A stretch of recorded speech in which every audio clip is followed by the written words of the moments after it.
Right? Yeah, you called me Shorty. Talk to them about it. Will you please join me in the Pledge of Allegiance?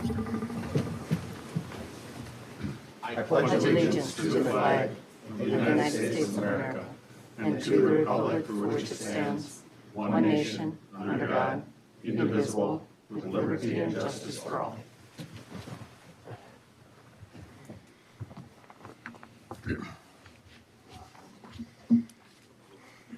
My glasses. I think I have my glasses somewhere. We'll figure that out.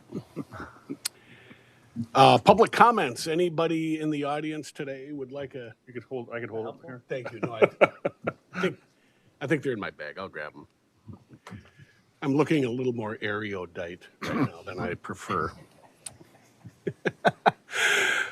I see no one in the room who would like to make some public comments, so let's move to the agenda review and adoption. So moved. Second. I got a motion by Anderson and a second by Uterman to approve the agenda. Any discussion? Hearing none. All those in favor say aye. Aye. Those opposed? Motion passes. Approval of the July 1, 2025 minutes. Can I get a motion? So moved. Second. I got a motion by Fahey and a second by Commissioner Lynch to approve the July 1, 2025 minutes. Any discussion on that item? Hearing none. All those in favor say aye. Aye. Those opposed? Motion passes. Community announcements. Commissioner Lynch. I just have a quick one. I just wanted to, on the July 4th, I was, went to the Waconia Park and it was absolutely, I've never seen that much use in the park in one day. It was absolutely wonderful. I assume Minnewaska was the same. I assume Baylor was the same.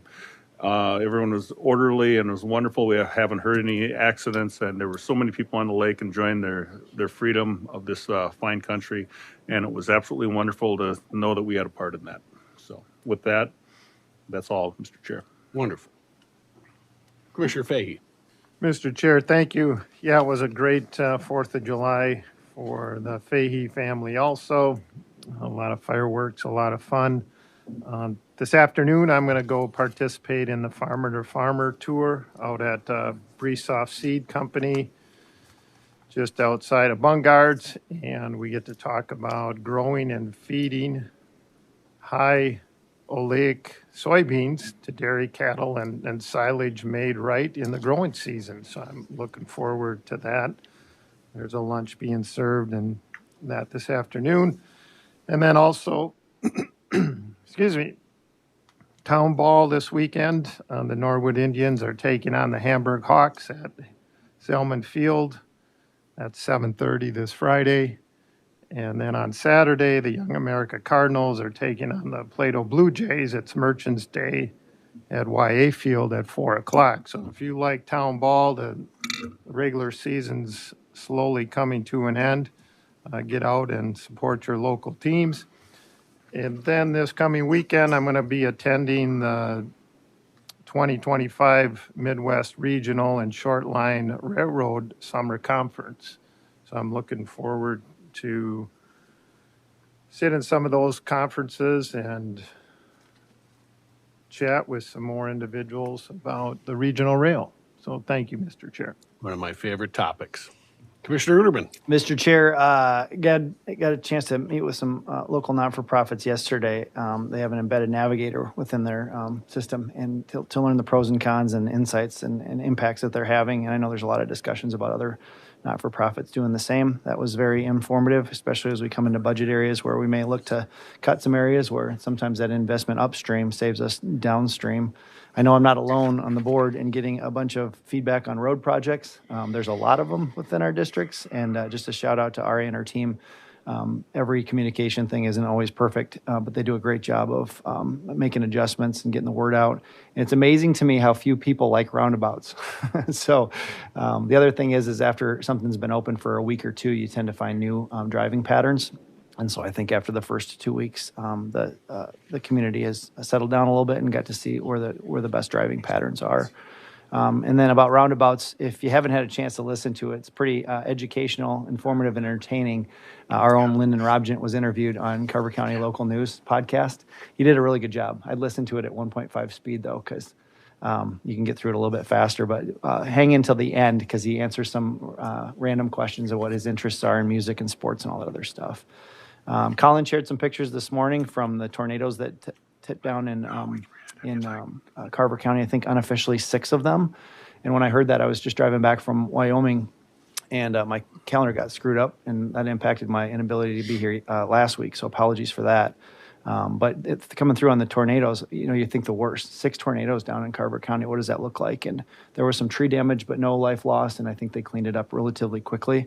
And then the sheriff was pretty communicative too, and where they needed to be in supports. And then last, I know that there's some articles flying around. People are pretty passionate on social and otherwise. There was one of our peers in a neighboring county that wrote an article for the Star Tribune, but it's on our minds as we prepare for budget, the impacts of the big, beautiful bill that was passed on July 4th.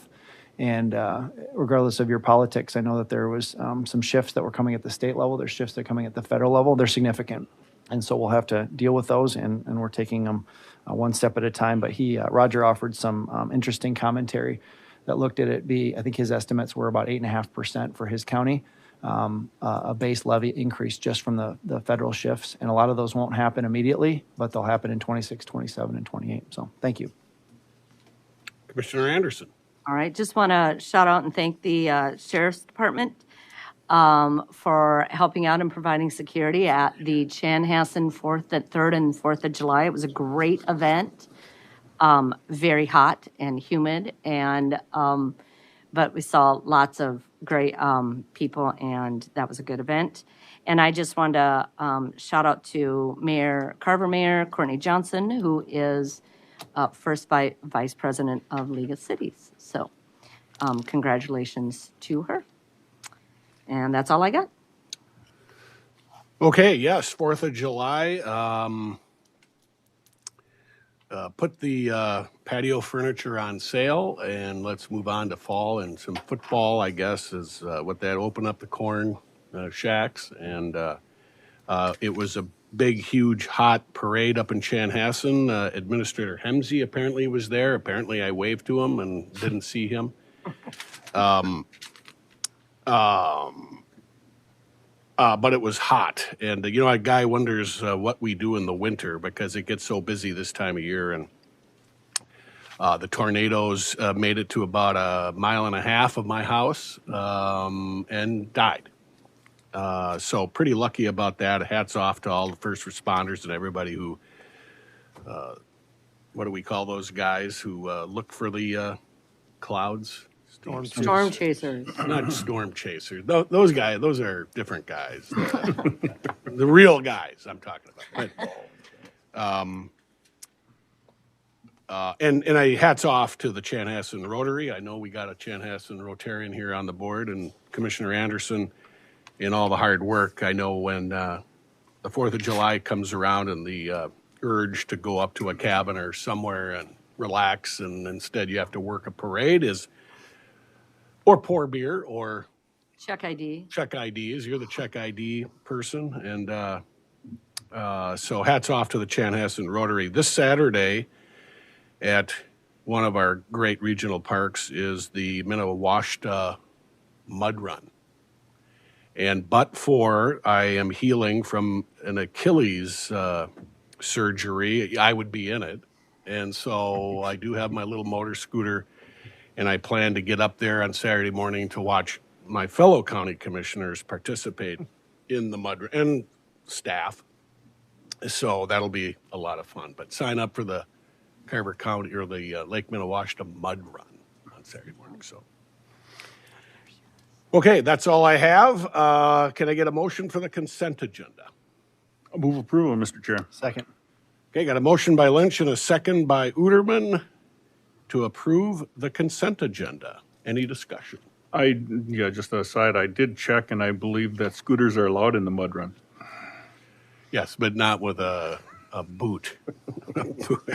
Thanks. All right, I got a motion and a second with no discussion. Any further discussion? I'm hearing none. All those in favor say aye. Aye. Those opposed? Motion passes.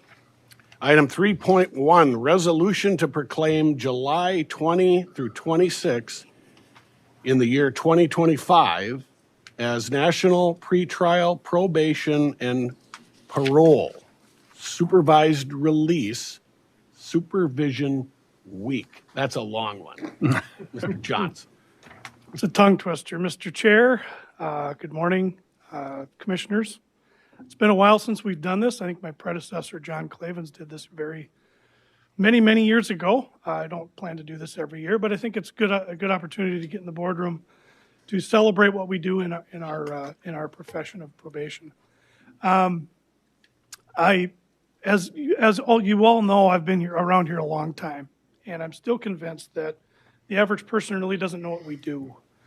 Police officers, everybody knows what a police officer does. Correctional officer, everybody knows what they do. They make sure that inmates are following rules and they're in charge of safety and security of institutions. But probation officers, when you ask the average person what a probation officer does, I think most people don't know. I think all of you probably know because I've been around for a while. Now, most of the time, don't get me wrong, most of the time that's a good thing. Kind of hide behind the shadows and do our work and everything's fine. There are some instances, though, that I wish we were a little more visible, and perhaps that's our fault for not making ourselves more visible. So I just wanted to say that first. And I want to talk a little bit about our office before I eventually ask you for a motion to approve this proclamation. As you know, we are a county probation office. Our office deals with all juvenile cases. We deal with misdemeanor, gross misdemeanor adult cases. Our local Department of Corrections, Sean McMonigal here, they supervise our roughly, I think there's 550 to 600 felony cases that we have on probation. That includes supervised release from prison. So all told, with our 1,300, it's just short of 2,000 people that we're supervising in Carver County on probation. Our particular office has 12 probation officers, 7 of which deal with adults, 5 of which deal with juveniles. And we're talking on the way up here. We've had a really good year of having very few juveniles in detention this year so far, and we have 3 this morning, which is not good, but that means our juvenile side will be very busy this morning and all day today, and perhaps for the next 3 days, because when a juvenile's in detention, it takes up a lot of time. So we have 12 probation agents.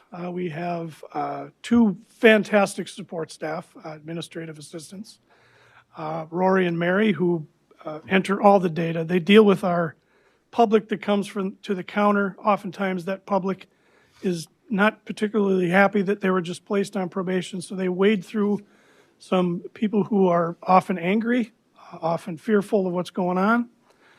So they do a great job. We have our jail reentry coordinator, who are inmates in Carver County. It's important that they have the services they need so that we can release them back to their homes and communities with everything they need to hopefully not reoffend. We have our drug court coordinator, which, as you know, we've had a drug court in Carver County for years.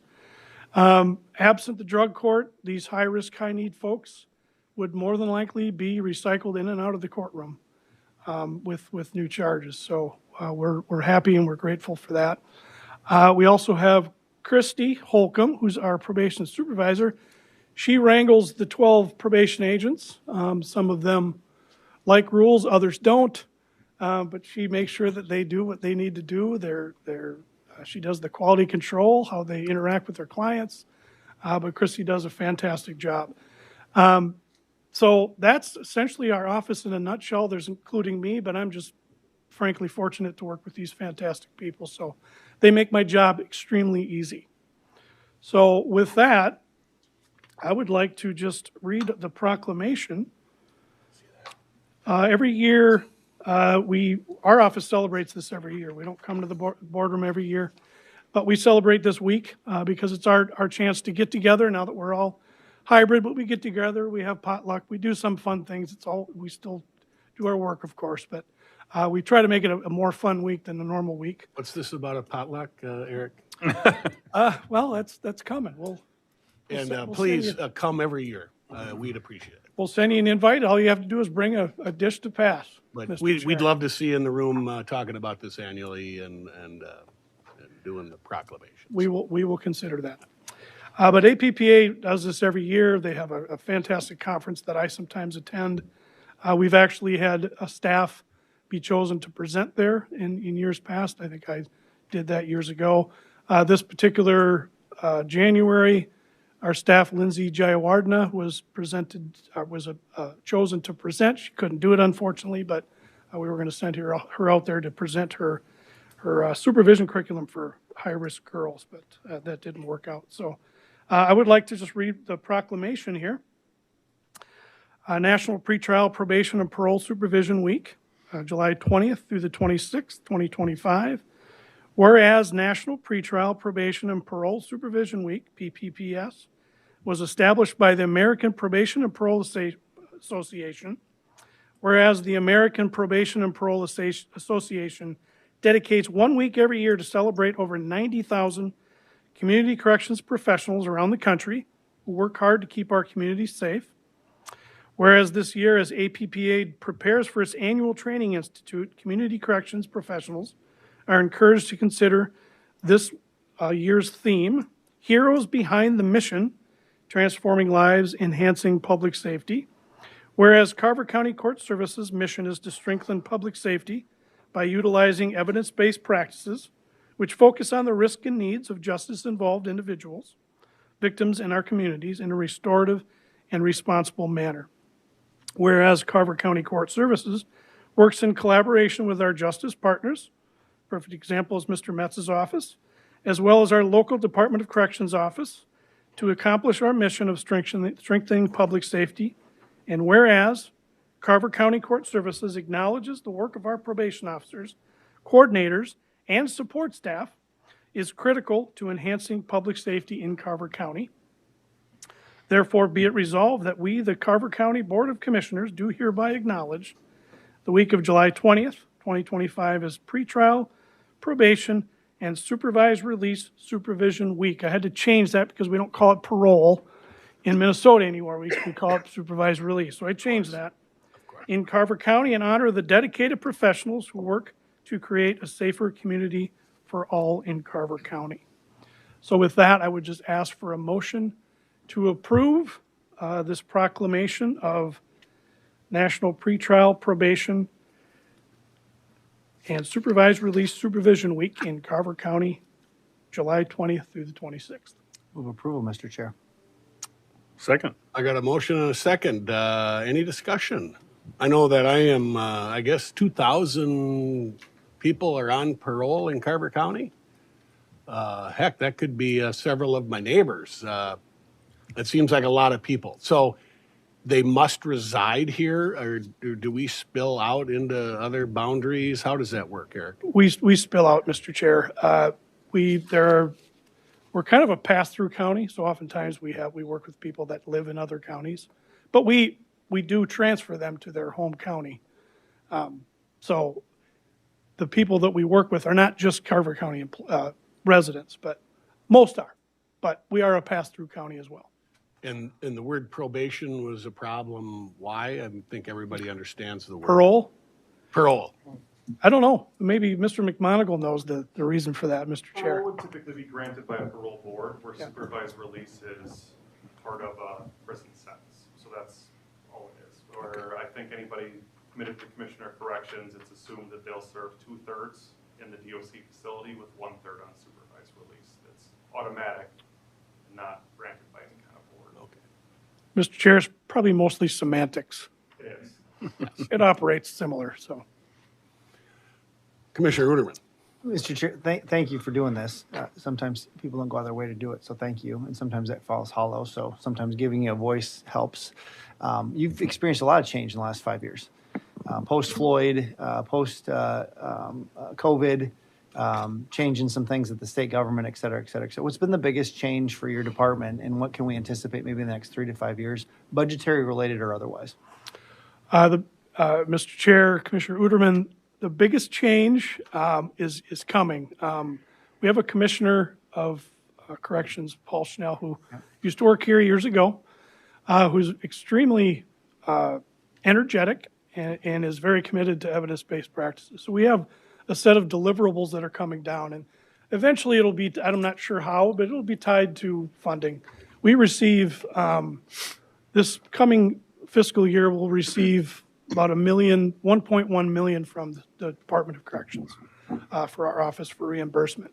That'll be tied to expectations. And what I mean by that is that there'll be certain deliverables we're going to have to prove that we're doing, things that we're doing with our clients, assessments that we're completing, interventions that we're completing. So that's the biggest thing coming now is, and it's not just the commissioners saying we have to do this. This is in legislation that these deliverables have to be done and proven. Now, for some of the bigger counties like Hennepin and Ramsey, it's a little easier for them because they have the resources. They have a whole unit of people that just do data. But for smaller counties, and I'll put us in there because we're a fairly small metro county, it'll be more difficult because we don't have necessarily the resources to deliver on this. But in the very small counties, I have no idea how they're going to do this. So that's the biggest thing coming. That's what I've seen is the most change in my 33 years here is that we're really being called on the carpet to actually deliver what works. And we've known what works for the last 30 years. And we've been doing it in our office, and there's a lot of counties that have been. But there are many counties who are still way far behind. They're going to have to speed up. Thank you. Mr. Chairman, could I make a comment? Mr. Metz. I have a real deep appreciation of probation and from the DOC, which deals with the felonies, and then with the misdemeanors, gross misdemeanors, and Eric and Christy and Sean do a great job. And our office works very closely with probation officers. They get really close to them. We have separate roles, and we respect that because they have a different job and focus, but we're all for public safety and rehabilitation and accountability. And so we really get to know each other on a personal basis as well because we have to trust each other and we rely upon their expertise, their opinion, because once we're done in our office as a prosecutor, and let's say they get a sentence and they have to do 30 days in jail and community work service and have these other conditions and mental health and testing, we hand them off to them. And that is a difficult job because now for a year, 2 years, longer, they monitor these individuals, and that is a direct link to the success of the whole system of the prosecutors, the defense, and the judges, because if they're not successful in doing their job, and they can't work magic with certain individuals, but if they're not, they hold them accountable and help them and assist them. If they're not, there's going to be recidivism. But if they are successful and dedicated as they are, then we're helping these individuals and we're protecting public safety. So, but their job, they have, what's tricky is they have multiple responsibilities bundled into one job. So they have a lot of discretion because they can determine if they want to violate somebody on probation, which could mean that they could go to prison or they could have more jail time and come back. A lot of times they'll balance that and say, all right, I'll give you an opportunity, another opportunity to get your mental health treatment done. I'm not going to violate you now, but I want to build this relationship with you. So they have to have compassion and mercy and accountability and consequences all together. And they have to be very patient and have tolerance, but also demand the respect and demand the accountability and responsibility from these individuals. So really the partnership is critical, and they exemplify the Carver County way because we collaborate together. It's not a matter of, well, this is what we're going to do, and then you make your recommendation. They explain it to us and say, here's why I'm only recommending, 2 days in jail instead of 30, which I know is what you office want. Okay, we balance that. So I have a lot of respect for them, and there's new challenges we're going to face. And I think from my perspective, and it's the challenges are that you can have a different perspective on sentences and probation, and that's what I sense is happening. And I think a lot of that is dealing with the financial challenges at the state level too. And so, for example, STS has been eliminated because of the funding, and that is a great program for Carver County. I really strongly believe in sentence to service work because that creates the accountability and discipline and some consequences and punishment. So that's going the way. So now we have to balance, well, what do we do with these people that have been sentenced to SDS? How do we convert that? And we had a meeting yesterday with our Justice Advisory Team, which, if you don't know, is we meet every month, every couple months with our partners.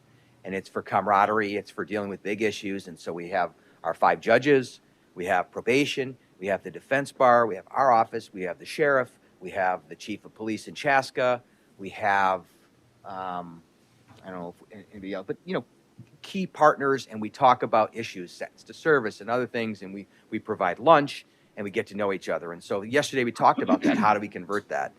Another thing is early release. So they enacted a law where there are inmates who are going to be subject to early release, up to 17% off of their sentence. So this is very frustrating for prosecutors because we negotiated these sentences for a prison sentence to get, let's say, 5 years in prison. And we negotiated hard for that and balanced public safety and said, okay, we're not going to try to go for 10 years, but 5 years. And we expected they were going to serve 2/3 of that. Well, now some might be subject to a 17% release. And we don't have the same voice that we had. So we have to adjust how we're going to negotiate now. And then there's also other reduced sentences, even on some pretty significant, serious crimes. And that's a different way of practicing that we're not used to, we didn't expect. And it's retroactive. So going forward, I understand that we can now predict with these. So that's a change for our office and how we're going to deal with this. And it's attached to their probation as well. But on a positive note, spinning it back, and I appreciate the time because we work so closely with them, but they really are so committed, and they're lifers in their jobs because they're so committed to this job, and it's challenging. You don't see people come in for 2 years and they're gone. They're there, and their departments are there for decades, and they usually retire there, and they're still positive about, I want to help these individuals because they can help them get jobs, or not help, but I mean, they assist them with that. They're counselors. They deal with addiction. They deal with, testing, and then they have to be tough sometimes too with poor attitudes or they're recidivists, and so they're really there to make a difference, and they do make a difference. And I'm sure they could talk about all their stories about those positive cases where they're like, man, this person was really down and out, and they came to us, and now they have a job. They're sober. It's been 2 years, and they're really on the right path. So it's really. I'm glad that we're highlighting this, and these 3 do a really good job of supervising as well, and they need to be recognized as well. So thanks for allowing me to take so much time. Well, thank you for the insight. And thank you, Mr. Metz, for the kind words. He's absolutely right. When I go to my director meeting, every single meeting, there's somebody that is talking about a contentious relationship they have with their county attorney or their county administration. And I have none of that. I've never had to report on that, which is really nice to come to work and not have to complain about my relationships with other departments. So it's wonderful to have that. So thank you. Well, and I appreciate it, and the reason I say come back annually, this is another one of those really sexy parts of county government that the commissioners are aware of, and I think that our constituents are not always aware of while they're asleep or getting on with their lives, the things that the county does. Heather back there and Human Services and you guys and all the fun stuff that keeps us safe. But I don't believe people know what it is their tax dollars do to for the stuff that nobody wants to talk about. So, so it's nice to talk about it. Mr. Chair, if I may, I missed one thing. Heather, there was some years I think I had a boss, but I'm not sure who it was. Now I have a boss. It's Heather, and Heather's been really good to me. She's been really very supportive of our department, so I just wanted to add that too. So I wasn't aware that you fell under her watchful eye, if anything. So the past few years. Yes. Thank you very much, guys. I do have a motion and a second, and unless there's any other discussion, all those in favor say aye. Aye. Those opposed, motion passes. Thank you very much. Thank you. Keep being good at your jobs. I have a fancy proclamation for you to sign. What do you do? You sign it right now? You taking it? Taking it away? Do they want a photo? After? Are we done? We are. Nobody. Eric, if you don't have a contentious relationship with the county attorney or the county administrator, maybe you should get to know him better. Well, I didn't say we don't disagree sometimes. Just For when we helping, needed, Commissioner. when we needed a little filler at the meeting, Commissioner Lynch always comes through, so, perfect. Okay, County Administrator report. Yes, sir. Mr. Chair, busy July and August coming up. Summer's half left, right? Not half over. Beginning with budget hearings kicking off this week. So Thursday, you should have all your own budget hearings on the ones you're participating in, on your calendars. Starting Thursday. So the sheriff's starting Thursday. I think Commissioner Ruderman and Workman, you're up first. So important meetings coming up there. And again, you should have those on your calendar. Let me know or let Kristen know if you need to adjust those in any shape or form. And then next week, there is a township meeting. I sent you a note. That will be a really busy week for me. So my daughter's getting married on Friday, the 18th. Oh, What are you doing? What am Yeah. I doing? I do you have need to to prepare that speech, for gosh sake. just write all those checks. Fortunately- I've given 3 for daughters. I need some hints. Commissioner Lynch said, what'd you say? No more than 3 minutes? Keep it short. 3 minutes. No one wants to listen to you. Maybe I don't need a week to prepare for that. Two, But, make it 2. but yeah, I appreciate if I could, take that Wednesday off with my relatives, et cetera. So coming from far and wide, from Georgia to California, Oh, goodness, literally. enjoy that. So hopefully I survive that. And then toward the tail end of the month, I do my go hide in the wilderness trip. That's not until the 28th, though. And I'll give you another reminder. That's of where that. the preliminary levy number comes from. up Yeah, there. I sit in the wilderness and think about it, sir, yes. Uh-huh. It's really time to reflect. So beyond that, I think, I was going to note I did have Krista add the Southwest Transportation Coalition. So if you have a meeting that you're participating in, you might, in that case, I think there were 2 appointees and an alternate, and I think all 3 of you wanted to go, which is fine. Just give us a heads up if 3 or more are going to participate.